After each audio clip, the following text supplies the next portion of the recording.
আসসালামু আলাইকুম ওয়া রাহমাতুল্লাহি ওয়া বারাকাতুহু। সকলের জন্য দোয়া ও ভালোবাসা। আজকের কারক ও বিভক্তির নির্ণয় ক্লাসে সবাইকে স্বাগতম। শিক্ষার্থীরা, আমি তোমাদের জন্য কিছু গুরুত্বপূর্ণ কারক ও বিভক্তির নির্ণয় নিয়ে আলোচনা করব। দেখো, অর্থ অনর্থকতা, এখানে অর্থের নিচে দাগ, কোন কারকের কোন বিভক্তি, উত্তর হবে কর্তায় শূন্য।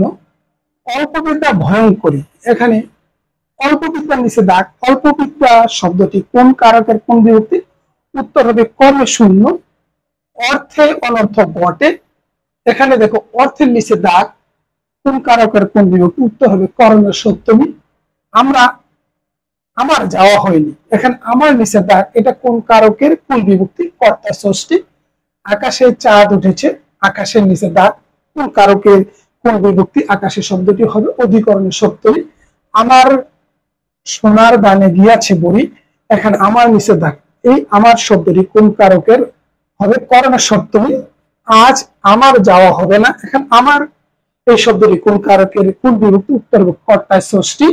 আষাঢ়ে বাদল নামে, এখানে আষাঢ় শব্দটি নিচে দাগ, কোন কারকের কোন বিভক্তি, উত্তর হবে অধিকরণের সপ্তমী।